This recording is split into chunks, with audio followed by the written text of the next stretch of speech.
Pues buenas tardes a todos y a todas, bienvenidos y bienvenidas, hay que ser correcto, y vamos a compartir un rato que espero que sea de un gran interés desde el punto de vista del pensamiento, la historia, la cultura y posiblemente, ¿por qué no?, de un amplio intercambio de opiniones y tal vez de sana polémica. Amigo Pablo, como te decía no hace mucho, con motivo de la presentación de tu libro en otra gran ciudad andaluza, haciéndome eco de la conversación entre el Principito y el Zorro en la magnífica e inmortal obra de Antoine de Saint-Exupéry, Je ne puis pas jouer avec toi, je ne suis pas apprivoisé. Qu'est-ce que signifie apprivoisé? C'est une chose trop oubliée. Ça signifie créer des liens. Y efectivamente, Pablo, usando las mismas palabras del Zorro, tu n'es encore qu'un écrivain, tout semblable à 100 000 écrivains. Mais si tu nous apprivoises, tu seras pour nous unique au monde. De eso mismo se trata, Pablo, de que crees tales lazos con tus lectores que te conviertas para ellos en único, esencial e imprescindible. Para mí es un honor y un privilegio poder presentar a un gran escritor y un magnífico trabajo. Pablo Gea Congosto es un escritor versátil que desarrolla una tarea literaria muy diversa, concienzuda y siempre poderosa y llena de magnetismo. De su pluma han surgido múltiples trabajos de investigación histórica, jurídica e ideológica. Pablo ha propuesto un hombre nuevo y ha defendido una visión nueva con una cosmología totalmente nueva y cambiante. Como escritor analítico es metódico y riguroso, un humanista a la antigua usanza, y cuando se enfrenta a situaciones controvertidas desde el punto de vista histórico-social, lo hace basándose en las fuentes más objetivas, las evidencias innegables y la documentación de apoyo más fidedigna. Pero Pablo, como escritor, es mucho más que un observador externo. Se implica a fondo en todo lo que escribe y aporta su valoración y visión de los hechos, algunas veces de forma sutil e imperceptible, otras, y me atrevería a decir que estas son la mayoría, de forma rotunda, definida, casi o sin casi apabullante. Pablo Gea Congosto, aparte de su ingente producción analítica de carácter legal, político e histórico, tiene una profunda faceta de novelista y autor de ficción, que nos sorprenderá más pronto que tarde. Como te decía, Pablo, las trilogías tardan un tiempo, las tetralogías un poquito más, pero cuando una obra se cuece a fuego lento, el manjar resulta más exquisito, ¿verdad? No quiero extenderme demasiado en el libro que hoy presentamos. Quiero que sea el propio autor el que profundice en sus entresijos. Se trata de un análisis preciso de las constituciones más significativas en las revoluciones francesa y rusa, de la instrumentalización de los derechos individuales y sus garantías por parte del poder político y de la insignificancia del individuo, que podía ser ignorado, desechado o aniquilado en función de los intereses del poder dominante. El libro reivindica de forma rotunda la defensa de los derechos individuales de las personas. Y a mi modesto entender, esa defensa tan arraigada en el ánimo del autor cobra forma rotunda en su vida personal, como fundador de un proyecto político que acaba de nacer con toda la fuerza e ilusión, del que espero que nos puedas adelantar algo. Es una obra científicamente planteada y desarrollada, y como tal no puede enmarcarse dentro de la literatura de ficción, de evasión, de divertimento, de lectura amena y fácil. De la Constitución al terror es un libro para personas valientes, audaces y de un alto nivel intelectual. Estoy seguro de que os encontráis entre ese grupo de lectores. Y sin más, agradeciendo de nuevo vuestra presencia en este acto, os dejo con Pablo Gea, nuestro escritor de referencia. Muchas gracias.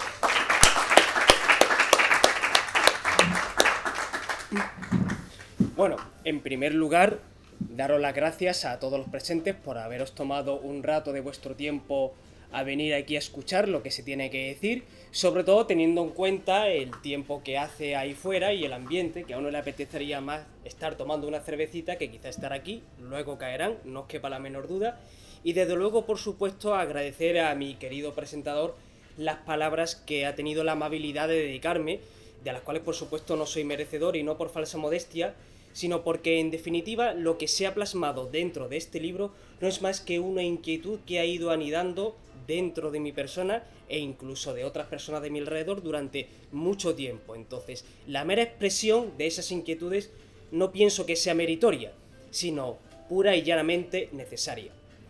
Yendo a la cuestión, yendo a la materia, ¿qué es este libro? ¿Qué se plasma en él? ¿Qué se trata de dar a entender? No es solamente un ruego que se haga al lector, ni es solamente un planteamiento que se lance a ese mismo lector, sino se trata de un análisis de una realidad objetiva, de unos hechos históricos y jurídicos contrastados, de unos hechos en definitiva que dotan de sentido a lo que hoy en día sucede. Siempre se dice que el que no conoce la historia está condenado a repetirla. Al fin y al cabo es un mantra tan habitual que ha perdido ya su significado, pero es la realidad. En épocas de cambio político, porque estamos en una época de cambio político, independientemente de lo que cualquiera pueda pensar, hace falta necesariamente volver sobre los procedimientos revolucionarios, los procesos revolucionarios que han dotado de sentido a toda nuestra historia. En Europa, principalmente Europa occidental, la Revolución Francesa, y en Europa oriental, Asia y Eurasia, la Revolución Rusa. La propia guerra de Ucrania, que hoy en día ha vuelto a traer el conflicto a Europa cuando pensaba que había sido totalmente desterrado, es consecuencia directa de la Revolución Rusa. De una forma de entender la política, de una forma de tratar al ciudadano. La Revolución Francesa y la Revolución Rusa a menudo se han comparado. Se comparan porque ambos son procedimientos revolucionarios que nacen de una visión que tiene el pueblo al que se trata de representar de liberación contra un régimen opresor, ya sea la monarquía absolutista en Francia o ya sea el régimen zarista en Rusia. Ambos movimientos son capitalizados por grupos revolucionarios con ideologías muy claras y planteamientos muy concretos, y por individuos que instrumentalizan todos estos procedimientos revolucionarios para anclarse en el poder. Y como Saturno devoran a sus hijos posteriormente. La Revolución Francesa, no vamos a explicar aquí, como tampoco en la rusa, todos los pormenores del origen de la revolución, porque para eso ya se ha historiografiado suficiente. Lo que importa destacar aquí es el significado que tienen estas revoluciones. La Revolución Francesa nació a priori para defender los derechos de los grupos que se oponían a la monarquía absoluta. Estos grupos que buscaban una mejoría económica, buscaban una mejoría en derechos civiles, buscaban quizás una constitución, una garantía como ciudadano, que el poder político de turno les respetara, en definitiva, y poder tener lo que quiere cualquier persona, una vida plena y vivir mucho mejor. Pero ¿qué sucedió con este procedimiento en particular? Hubo una minoría determinada, los jacobinos, que después de dar un golpe de Estado, se hacen con el poder e implementan una dictadura revolucionaria y terrorista. Esta dictadura revolucionaria no se desliga de la Constitución de la Revolución Francesa, ni se desliga de la de 1891, ni se desliga de la Constitución de 1893. Nace una democracia totalitaria, nace un sistema que, aunque representativo, en el fondo está al servicio de la aniquilación sistemática de los derechos individuales. Robespierre, la guillotina, la sangre, todo lo que es la eliminación y la aniquilación física del enemigo. Pero la aniquilación de este enemigo no viene dada porque objetivamente eso ponga la revolución, sino viene dada porque para que la revolución, la utopía revolucionaria pueda realizarse, hay determinadas categorías de personas, de seres humanos, que tienen que morir. La categorización del enemigo implica necesariamente el genocidio, la aniquilación en masa de ese enemigo. Y, contrariamente al tópico que siempre ha habido respecto a esto, la Revolución Francesa da lugar a la consecuencia, que es la democracia, pero da lugar también a otra consecuencia, la dictadura dentro de esa democracia. Y posteriormente a Robespierre llega Napoleón, llega la extensión de esa revolución a toda Europa. La Revolución Francesa no solamente nace en 1800, no nace con Napoleón en sí, cuando se extiende, sino va mucho más allá, va hasta Waterloo, va hasta 1815.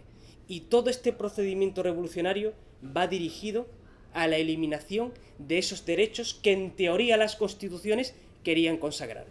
Eso no solamente sucedió en Francia, eso sucedió también en Rusia. El caso de Rusia es todavía más paradigmático y más particular. La Revolución Rusa deriva de la francesa. Trata, de alguna forma, de ahondar ese camino, de atar esas tareas pendientes que se les quedaron a los revolucionarios franceses. Al fin y al cabo, Lenin se identificó deliberadamente con Robespierre, de la misma forma que la extensión de esa revolución se identifica con Stalin. Si uno dijera que el resultado de esas revoluciones, el terror, la dictadura, el asesinato, fueron reinterpretaciones negativas que se hicieron por parte de quienes ostentaron el poder, se equivocaría. Lo que hace Lenin, lo que hace Stalin, lo que hace Robespierre, lo que hace Napoleón, está dentro del espíritu de la revolución. Cuando se crean las constituciones de estos regímenes, que consagran libertades y consagran derechos, en el fondo, dentro de cada una, hay siempre unas cláusulas muy determinadas. El enemigo de la revolución hay que eliminarle, debe de ser abatido, debe de ser destruido. Por eso, cuando en la Revolución Rusa Lenin instaura su dictadura, Lenin invade Polonia en 1921, adelantándose a Hitler en 2 décadas. Lenin pierde esa batuta revolucionaria para convertirse en un dictador. Stalin recupera de alguna forma ese fervor revolucionario para instaurar una dictadura todavía peor. En el fondo no está traicionando la revolución, está llevando la revolución hacia sus últimas consecuencias. Ellos mismos lo decían. Al fin y al cabo, el asesinato en masa implica purgar a la revolución de su enemigo interno. Para que la sociedad revolucionaria pueda vivir, el enemigo tiene que morir. Las purgas de Stalin, el fusilamiento en masa, la invasión de Polonia junto con Hitler, en el fondo no es más que la extensión de esa visión revolucionaria. Es decir, la aniquilación sistemática de los derechos individuales, porque al fin y al cabo, la utopía revolucionaria está por encima del derecho individual, y por lo tanto, eso justifica esa destrucción, como digo, sistemática hasta sus últimas consecuencias. Y ese pozo, hoy en día, se mantiene hasta cierto punto.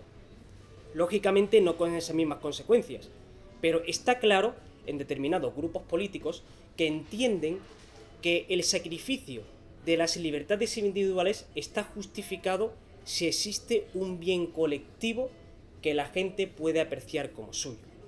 Y esa es la lección que se tiene que sacar de estos procedimientos revolucionarios.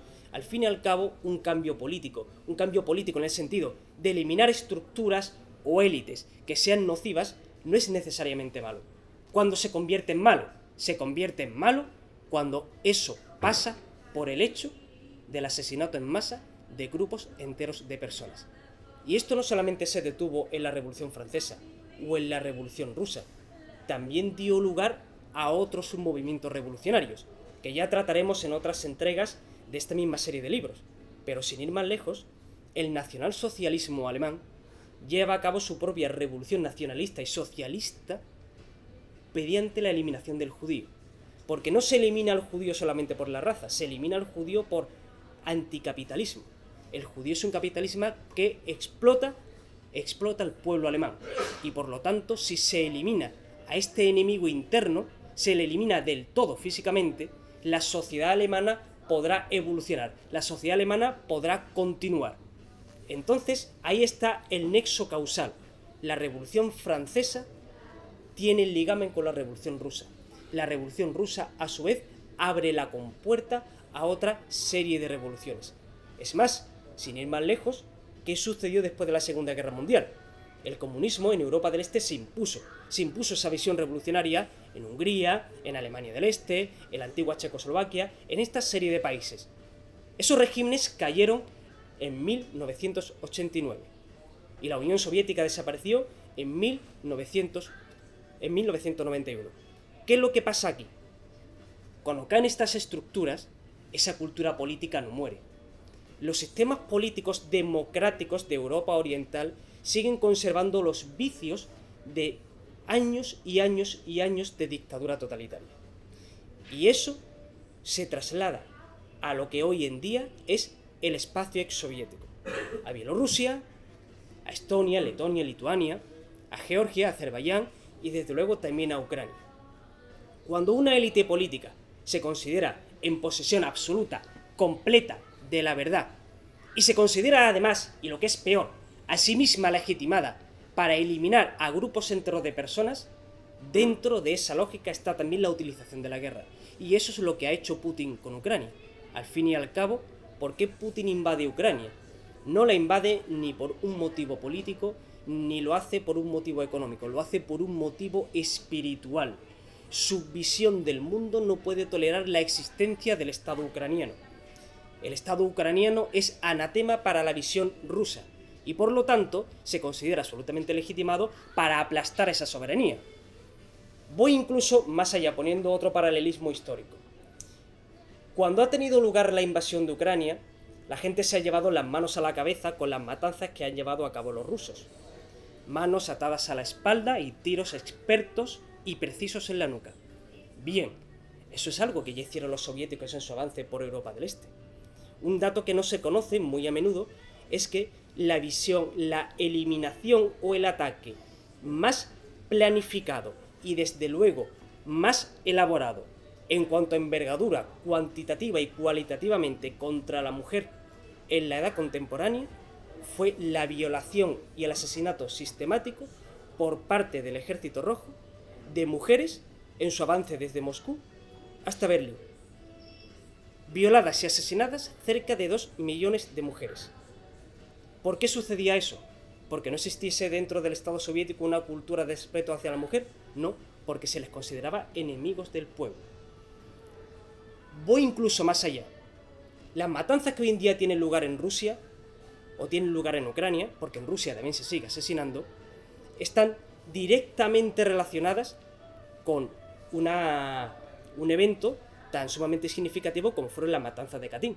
Cuando el ejército soviético, de la mano de la Wehrmacht alemana, invade Polonia en 1939, 20.000 oficiales polacos son asesinados en el bosque de Katyn de un tiro en la nuca, por ser enemigos del pueblo, representantes de las clases instruidas.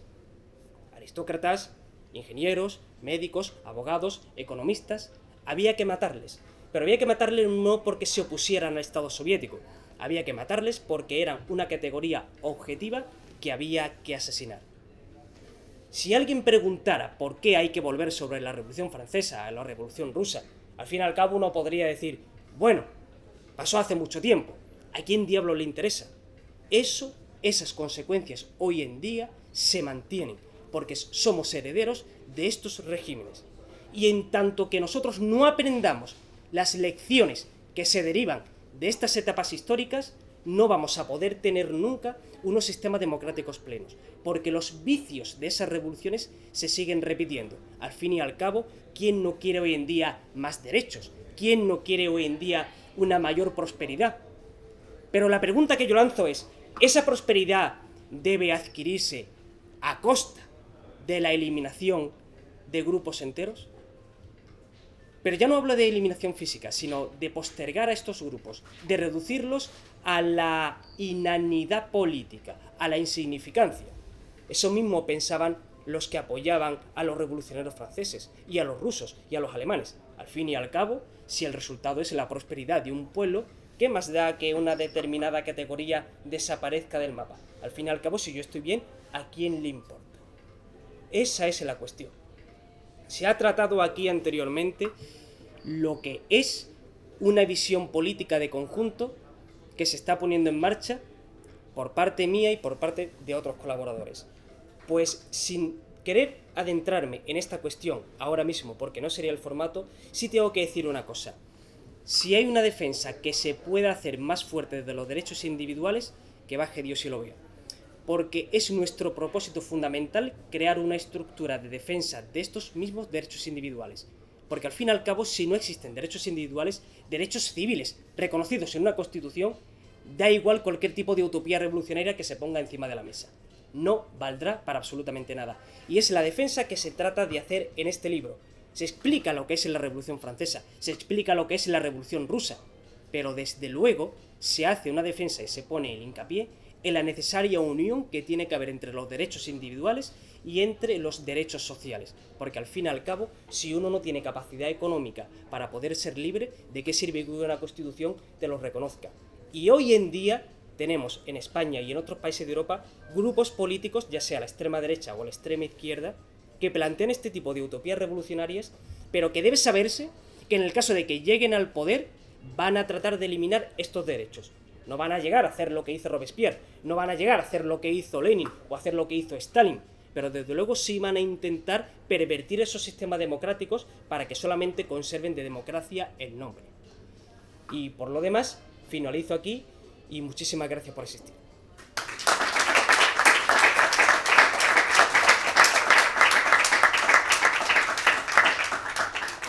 Si alguien quisiera hacer algún comentario, alguna pregunta, alguna apreciación, pues yo gustosamente la debatiré con él. ¿Alguien? Yo te iba a preguntar una cosa. Nos has amenazado con una nueva edición. ¿Nos puedes adelantar algo?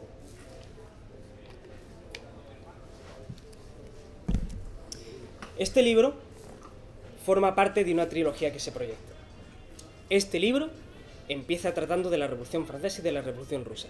La idea es que posteriormente se saquen nuevas entregas que traten de la Revolución Nacional Socialista en Alemania y que traten de la Revolución Comunista en Europa del Este después de la Segunda Guerra Mundial, hasta la caída del telón de acero. La idea es dar un mapeo continuo desde el origen de las visiones revolucionarias que hoy en día dotan de sentido a la experiencia constitucional y a la experiencia política que se pueda tener aquí, que se pueda tener en Europa Occidental, que es en definitiva el terreno en el que estamos operando, pero que tiene que reflejarse también en Europa del Este. Al fin y al cabo, países que hoy en día forman parte de la Unión Europea, como Polonia, como Hungría, que han pasado hasta hace muy poco por pavorosas dictaduras, en definitiva son países que nos influyen. Tanto es así que hoy en día la Unión Europea está en una situación de tensión absoluta entre los países de Europa Occidental y los países de Europa Oriental, que tienen su propia agenda política. La idea es poder cerrar esta trilogía para hacer una reflexión completa de lo que ha supuesto el siglo XX y el siglo XIX en definitiva, porque trata de la Revolución Francesa, sobre lo que es la defensa de estos derechos individuales. Cómo, precisamente, el que los derechos individuales mueran o sean asesinados por los regímenes políticos es lo que lleva a cualquier utopía revolucionaria al fracaso más absoluto, a la eliminación del ciudadano como participante activo del sistema político y, en definitiva, también a lo que es la muerte de la sociedad civil, que es, como digo, el principal peligro que se tiene hoy en día. Y al hilo de esa pregunta, ¿qué relación íntima hay entre el Pablo escritor, analista, y el Pablo activista político? La relación sería compleja de explicar. ¿En qué sentido? No porque yo no lo tuviera clara, sino porque una no puede desligarse de la otra. Entonces, hablar de un yo escritor es hablar también de un yo político. De hecho, el yo político es preexistente al yo escritor. Pero ¿qué sucede aquí? No se puede construir una visión política si no existe una visión teórica. No puede defenderse un programa político si no existe previamente una reflexión sobre la sucesión de los acontecimientos históricos, porque al fin y al cabo eso convierte a la persona que trata de incardinar esa visión en un charlatán. Y aquí no estamos para soltar charlas vacuas, aquí estamos para hacer política. Esto no es una presentación política, esto es una presentación de un libro, pero está muy unido. ¿Por qué? Porque la defensa de los derechos individuales que se hace en ese libro es la defensa de los derechos individuales que se trata de hacer por parte del proyecto político que yo y otros colaboradores hemos puesto en marcha, que se está desarrollando tanto en la ciudad de Huelva como en la ciudad de Sevilla, y que de hecho no es un secreto para nadie, vamos a concurrir a la alcaldía de Huelva por parte de nuestra formación Despertar Social. No voy a desgranar aquí lo que es ese programa, no es este, como digo, el formato, pero poniéndolo en relación con el libro desarrolla no una visión, desarrolla un estudio de ambas revoluciones y de cómo las constituciones que dan lugar a esas revoluciones se utilizan como una compuerta, como una ventana para la destrucción de esos derechos. Si uno coge la Constitución francesa de 1793 o coge la Constitución rusa de 1918, la Constitución de Lenin, lo lee, se da cuenta de que es una exposición de derechos apabullante. Al fin y al cabo, uno podría decir, ¿cómo es posible que se construyera un régimen político tan absolutamente destructor con unas constituciones a priori tan buenas? ¿Pero qué le pasaba a ese tipo de constituciones? No eran documentos jurídicos, eran documentos políticos. El documento jurídico, para ser tal, tiene que tener unas garantías que se puedan hacer valer frente a unos tribunales. Tiene que haber una garantía. Si el poder político abusa de mí, yo voy a un tribunal independiente y el tribunal independiente puede condenar al poder político. Puede meterle en la cárcel, puede sancionarle, puede exigir que me pague un dinero. La constitución política, la constitución revolucionaria, no busca en ningún momento una garantía para el ciudadano. Es, a fin de cuentas, un panfleto político. Habla de libertad, pero no habla de garantías. De hecho, estas constituciones no tienen control de constitucionalidad. No existe forma de atacar esas constituciones. Y además, los propios revolucionarios, sabiendo que desarrollan la Constitución como instrumento para hacer la revolución, no como vaya a dar contra los excesos de esa revolución, siempre dejan la coletilla abierta. El revolucionario tiene el derecho de acabar con el enemigo. O, por mejor decir, el enemigo puede ser eliminado por la autoridad política de turno. Así lo decía Rousseau.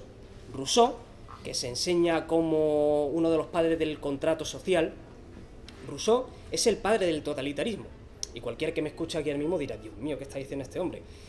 Es el padre del totalitarismo porque su visión política es fundamentalmente colectivista. Totalitarismo, en definitiva, no deja de ser colectivismo, en la idea de que el derecho individual nunca puede ir en contra de una cosmovisión colectiva. El mismo Rousseau, en el Contrato Social, en su famoso libro, dice, si alguien se opusiera a la visión que tiene la sociedad comunitaria y armónica, será asesinado por los hombres libres. Marx recoge esta visión. Lo dice en el Manifiesto Comunista, lo dicen sobre la cuestión judía, lo dice en la ideología alemana, lo dice en muchas obras. Habla del individuo total, el individuo que se disuelve dentro del colectivo y lleva a un nivel de libertad mucho mayor porque ya no tiene nada que envidiarle al otro, ya no tiene intereses separados del colectivo. Cuando el Estado y el individuo son lo mismo, se llega al totalitarismo perfecto. Eso es lo que buscó Robespierre, eso es lo que buscó Lenin y eso es lo que se busca hoy en día por parte de determinados grupos políticos. Marx, por ejemplo, hablaba de cómo determinados grupos debían de ser eliminados porque se les consideraba atrasados en las etapas para llegar al socialismo. De hecho, utilizaba un término bastante feo, que era basura racial. Se refería a que este tipo de grupos que estaban atrasados 2 etapas, porque como no eran capitalistas, no se les podía llevar al socialismo, eran todavía sociedades premodernas, la única forma que tenía una revolución de poder triunfar era eliminándoles físicamente. Y esto, en definitiva, es lo que trata este libro de dar a conocer y de dar a entender. Cómo las constituciones de las revoluciones derivan de una visión política muy clara. Una visión política que está escrita, que está argumentada y se traslada a un Estado. Es decir, los escritos de Robespierre, los escritos de Lenin, los escritos de Rousseau, los escritos de Marx, no son traicionados por el Estado al que dar lugar a la revolución. Son llevados a las prácticas hasta sus últimas consecuencias. Los fusilamientos por parte de Stalin están dentro de la visión de Marx, de la misma forma que la guillotina está dentro de la visión de Rousseau.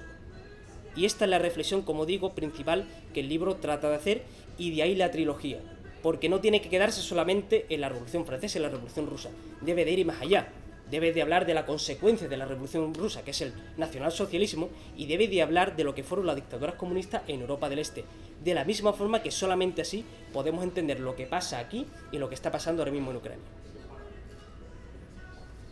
Sí, Antonio. ¿Dirías que hoy día lo que hay en España y lo que hay en el mundo es completamente igual a lo que tú has expuesto en tu mapeo de las constituciones rusa y francesa? Pues fíjate, es una buena pregunta porque es una pregunta difícil de responder, como todas las buenas preguntas. Yo no creo que nosotros estemos ahora mismo, para bien o para mal, dentro de un proceso revolucionario, ahora mismo en España. Estamos en una etapa de cambio, eso es algo innegable, pero el procedimiento revolucionario no ha comenzado, porque no se dan las condiciones socioeconómicas, no se dan las condiciones políticas, que no quiere decir que dentro de un tiempo no puedan darse. Al fin y al cabo, los límites de lo posible ya se han roto, puede pasar cualquier cosa. Pensamos que no iba a haber guerra en Europa y bueno, pues aquí estamos. Acabas tú de comentar una cuestión muy interesante, que es lo del tema de lo del bien común, ¿no? Es decir, al fin y al cabo, todo aspirante a dictador de poca monta le encanta hablar de lo que es el bien común, ¿no? Que el bien común es lo que yo digo que es el bien común, ¿eh? Y si tú no estás de acuerdo con lo que yo digo que es el bien común, significa que tú eres un enemigo del pueblo y por lo tanto te puedo eliminar, ¿no? Porque a la hora de eliminarte lo que estoy haciendo es deshacerme de un sujeto indeseable para la comunidad armónica. Esa es la cuestión. Yo lo que sí creo que estamos en un proceso de progresiva totalitarización del sistema democrático. En el sentido de que si bien el sistema hoy en día ya no utiliza los mismos métodos que antes, es decir, ya no tienes a un NKVD soviético que te pega un tiro en la nuca si tú te estás oponiendo al... o por ahora no se tiene... Que lo sepamos, ¿no, Pablo? Que lo sepamos, ¿no? En las cloacas del Estado todo es posible, ¿no? Cualquier cosa puede pasar. Pero que en definitiva no existe un sistema, por fortuna, de represión generalizada. Hoy en día la tiranía avanza de manera mucho más sutil, mediante, por ejemplo, la cultura de la cancelación. Tú no te impiden expresarte, pero sabes que si te expresas de determinada forma, igual es posible que no te den cabida los medios, puede ser que trabajes para una empresa que tenga rigor reputacional y por lo tanto te tengas que callar la boca porque si no te echan, o te puedan marginar el colectivo en el que tú estás operando. Al fin y al cabo, el ser humano es un ser social, el ser humano le teme a la soledad, cosa que es absolutamente natural. Entonces yo lo que sí creo que se vende una cultura de lo políticamente correcto en la cual es imposible reflexionar con un mínimo de seriedad sobre la compleja realidad de las cosas. Es decir, ahora todo va bien. Y si todo va bien y tú dices que algo va mal, significa que tú eres una persona que eres un elemento nocivo y por lo tanto hay que destruirte. Y esa es la forma que creo que van a tomar los nuevos estados totalitarios. Por ejemplo, tenemos el caso de Hungría sin ir más lejos, o algunos aspectos bastante extraños en las democracias nórdicas, que formalmente son democracias, tienen su parlamento, tienen sus tribunales, pero mediante la ley se hace una reinterpretación de los preceptos de la Constitución y entonces, donde digo, ¿entendéis, no? Los términos cambian, porque al fin y al cabo, ahora mismo tenemos cosas como es, y lamento si ofendo a alguien, pero es así, tenemos cosas como, por ejemplo, el lenguaje inclusivo. ¿Puede el Estado, al margen de que sea correcto o no, obligarme a mí a hablar de una forma? ¿Puede el Estado decirme a mí si como carne o no como carne? ¿Puede el Estado decirme a mí si yo amo de determinada forma o dejo de amar? ¿Es democrático que el Estado regule eso? No digo que lo regule en un sentido o en otro, sino ¿el Estado está legitimado para entrar ahí o el Estado es un administrador de la cosa pública y como tal tiene que quedarse. Yo lo que creo es que cada vez el Estado es más invasivo, sea un partido conservador o sea un partido progresista el que esté en el poder. Es decir, cada vez el Estado regula más y más y más. Que no quiere decirse que el Estado no tenga que regular, pero que regula lo que no debe. ¿Regula usted, por ejemplo, para que la gente más desfavorecida no tenga que estar tirada en la calle? ¿Regula usted, por ejemplo, para que a un autónomo no le frían a impuestos? Pero no regula usted, por ejemplo, si tienen que poner falditas en los semáforos. Quiero decir, parece una chorrada, pero el hecho de que el Estado se inmiscuya en eso y se vea como normal implica que nosotros aceptamos también que el Estado le cedemos una parcela de nuestra soberanía personal. Regulas eso y no te quejas. Entonces el Estado, que es una máquina avariciosa, cada vez quiere más y más y más. Si se la alimenta convenientemente, pues ¿qué hace? Dice, vale, si yo he legislado hasta aquí y tú no te opones, mañana voy a legislar hasta aquí, a ver qué pasa. Y luego hasta aquí, y así, así, así, seguirá hasta que no tenga fin. Y pienso que eso es un procedimiento peligroso, que es muy difícil pararlo porque todos los partidos políticos, sean de centro, socialdemócratas, liberales, conservadores, da igual, están dentro de esa cultura. Y si tú te opones a esa cultura, te cancelan. Y como nadie quiere que le cancelen en esta vida, porque al fin y al cabo uno quiere vivir en condiciones, como decíamos al inicio de esta presentación, ¿qué hace la gente? Pues se calla y se conforma y mira para otro lado. De la misma forma que podía un alemán medio mirar hacia otro lado cuando apaleaban a un judío por la calle y decir, mira, esto no va conmigo, yo no quiero meterme en historia, yo quiero vivir mi vida. Salvando evidentemente las distancias en cuanto a gravedad del asunto y cuestión histórica.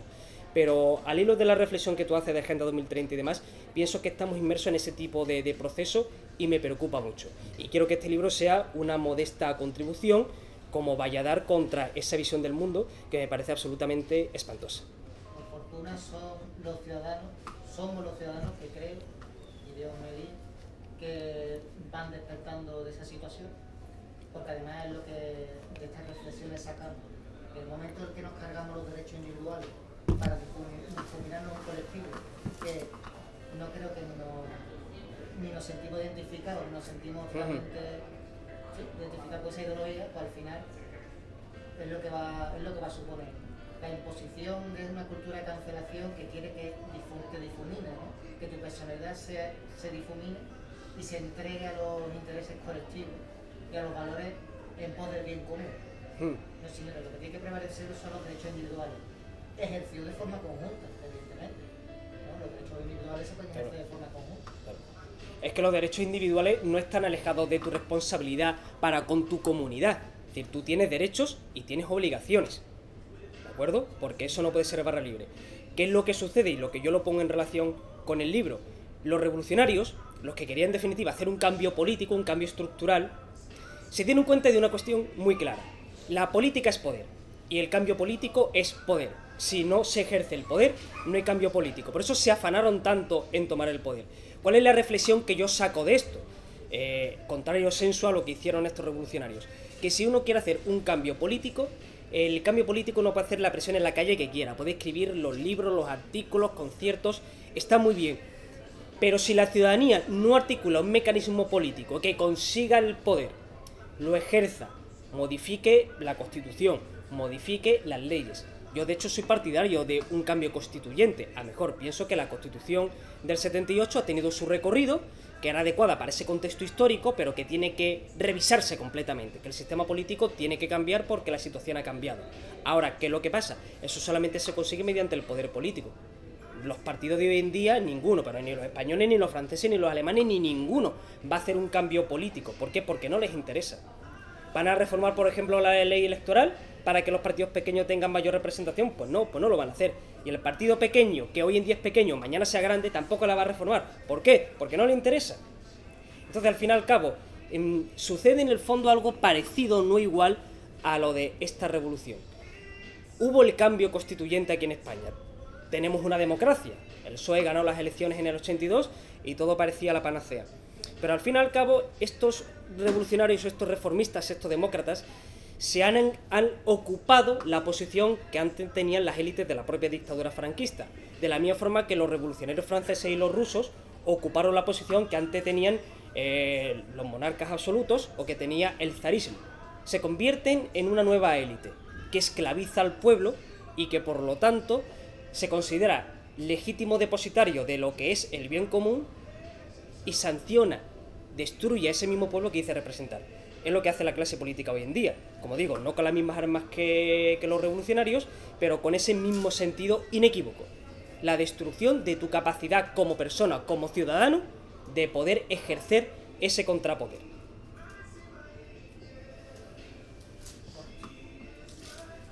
¿Alguien más?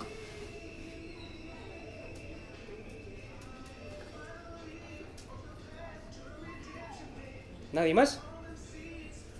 Bueno, pues si no hay ningún comentario ni ninguna pregunta más, doy por finalizada esta presentación, desde luego reiterando mi agradecimiento por este ratito que hemos pasado aquí, y si alguien quiere apuntarse una cerveza ahora cuando terminemos, pues ahí estamos abiertos para ello. Muchas gracias a todos.